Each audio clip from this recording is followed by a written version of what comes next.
There's one key word that has the biggest impact on our life. Now, it ultimately determines all the results that we achieve in all 7 areas of our life. And so in my mind, it's actually one of the most important words you can have in your toolbox for success. And that key word is attitude. If you were to look up the definition of attitude, you'd see it as being defined as a way of thinking or feeling about something. However, if you delve a little bit deeper and try and define attitude for yourself, you get something along the lines that attitude is the manner of acting, feeling, or thinking that demonstrates your position on something. Other words that come close to attitude will be described as demeanour, perspective, your mood, sentiment, your character, posture, your approach, your belief, your stance, your philosophy, your temperament, your mindset, your reaction, your position, or your opinion. And while these are all valid words, they actually don't represent the full value and power of the word attitude. So let me explain why the word attitude is so powerful and so important. Well, we've all come across people in our life that would have been referred to as having a bad attitude. And you might even know people in your business or your family that you'd actually describe as having a bad attitude as well. And we tend to think of it in terms of their work ethic or their view of their life. So when we say someone has a poor attitude or a bad attitude in work, it might summarise that they're sloppy in the results that they get, or how they dress, or how they speak, or how they go about in their day-to-day life. And with these people, as we think and observe them, our energy will feel quite heavy and downbeat. Yet, when we come across someone that has a great attitude, automatically our energy comes up. We feel more positive and lighter. So once you can determine the difference between a poor attitude and a great attitude, then you're able to observe the contrast. And there may be moments in your life where you had a great attitude and other moments where your attitude was not so great. So you're able to understand the difference between the two states. So why is it so important? Well, our attitude determines the results that we get in everything. And I mean everything. Once you understand and accept that you're the one that's responsible for everything in your life, then you will fully understand how important attitude is. It's the law of cause and effect. What you cause to make happen affects the results you achieve and what you see. You're in complete control of the cause. You get back what you put out. Now, for people that haven't been exposed to this material enough yet, their natural reaction would be to completely dismiss and deny what I just said. And then they'll try and argue against it and state that they can't control everything and everyone, and that they're in the position that they're in because of the circumstances or the people and so forth. And I get that argument. But all they've done is hand over their power to someone or to something else. You have complete control over everything in your life. And so to really understand that, let's use Nelson Mandela as an example, because it will really highlight how it could have been perceived that he had no control over anything. Now, as you know, he was held captive in jail for 27 years. Now, could he have got out? He did eventually. Could he have changed the circumstances or how he was treated? Yes, he described it himself. Could he have changed the impact that it had on him, both physically and mentally? Yes, again, he described it himself. You see, he could have taken the attitude to fight against the guards that held him captive, and he could have spent 27 years plotting revenge and mentally fighting with himself and his view of the guards. But he didn't. His attitude was one of reconciliation. His whole standpoint from the moment he entered prison was to achieve reconciliation in all its respects. So for people that believe that they're not in control of the results that they achieve, then there's going to be a long road ahead of them. Let me give you an example of how this law operates in very, very simple everyday activities. Let's say you were to head to the local coffee shop to get a coffee. And let's say you go with the attitude that you're feeling stressed out and therefore your whole demeanour is of someone that is closed, stressed and on edge. You're not happy with the world and all that's in it.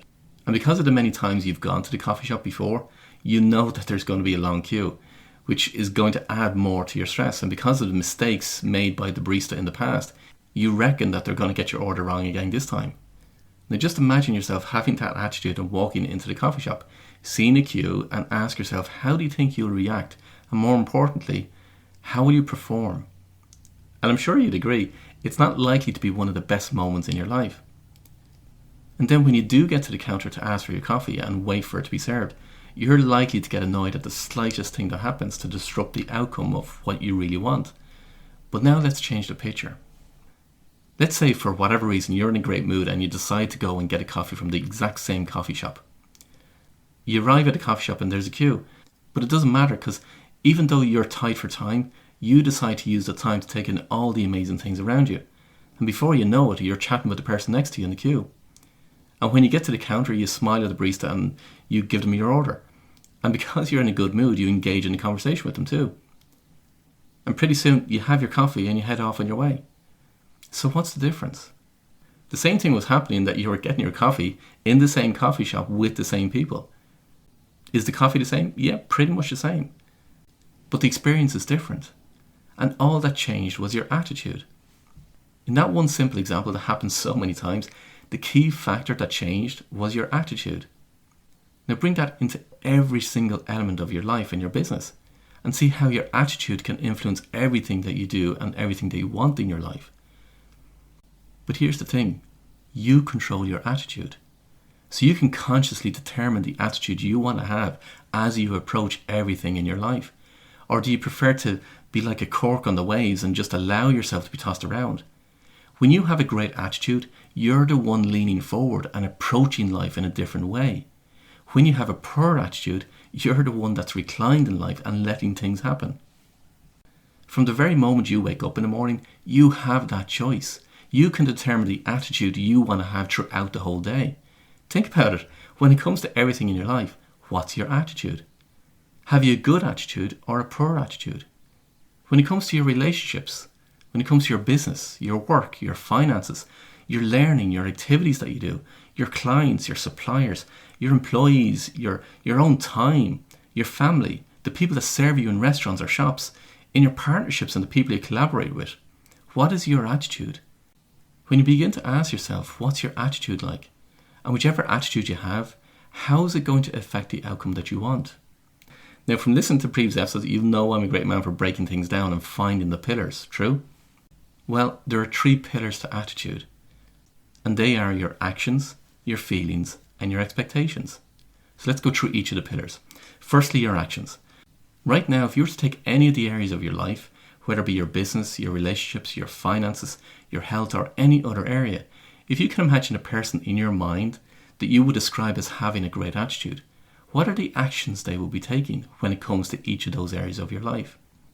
So let's say your business, and right now, if you were to take your business where it's at right now, and you were to bring in a person that has a great attitude towards business, what are the actions they will be doing differently to you? Then take your relationships, the same thing.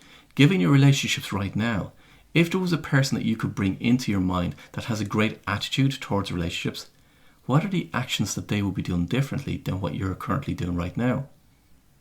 You can take any aspect of your life and you can determine the actions that will be done differently once you have a great attitude. Now the next pillar is your feelings.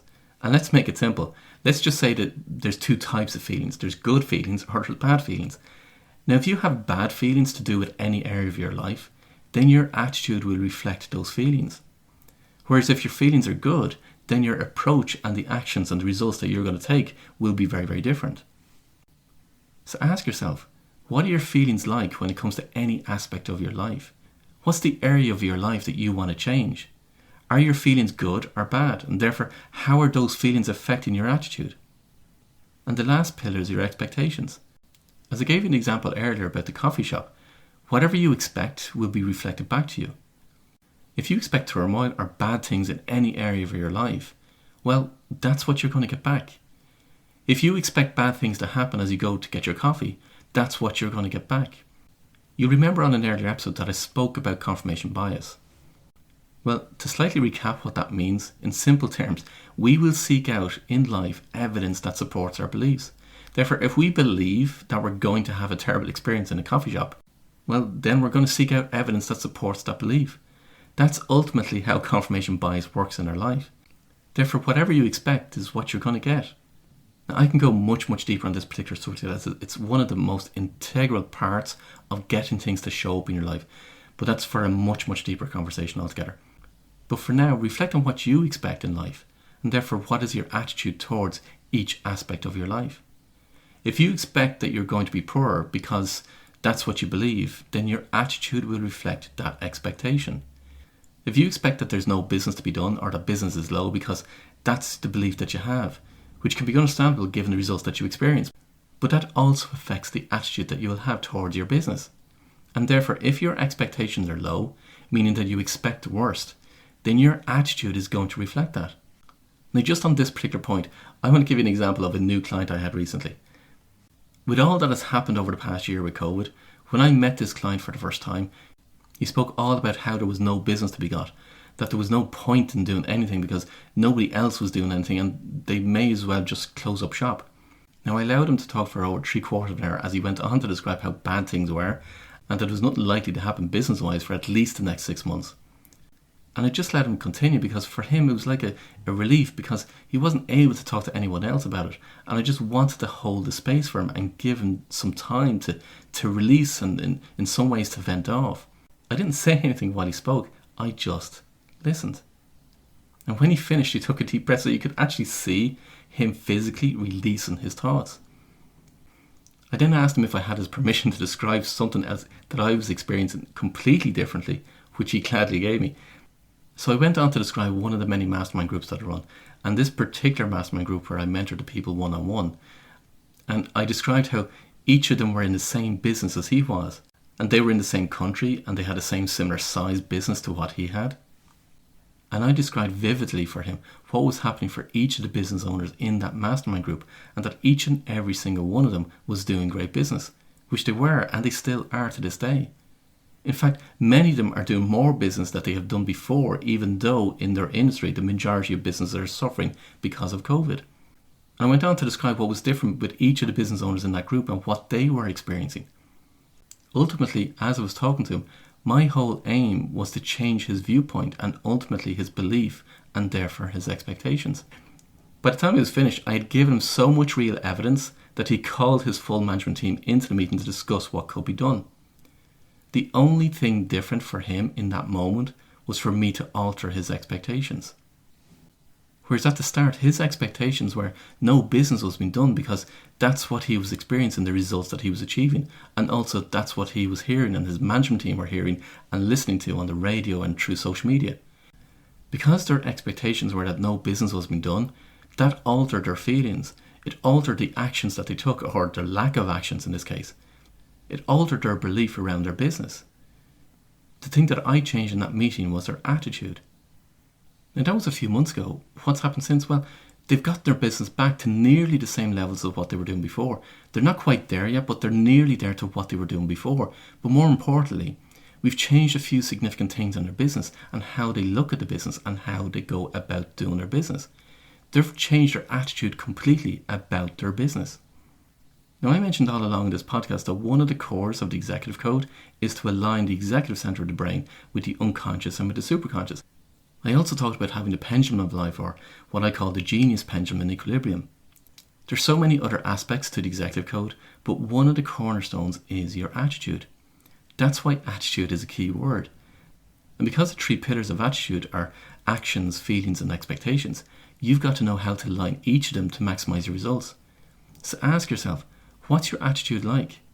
For life in general, what's your attitude like? In your business, what's your attitude like? Is it good or could it be better? Because remember what I said earlier, you control your attitude. Now, if anything in this episode has raised any questions for you, by all means get in touch. Just head over to my website, paulwilliamdavis.com, and you'll be able to find out all the ways of how you can connect with me. And don't forget, sharing is caring, so please help spread the message and let other people know about this podcast. But until next time, I wish you every success.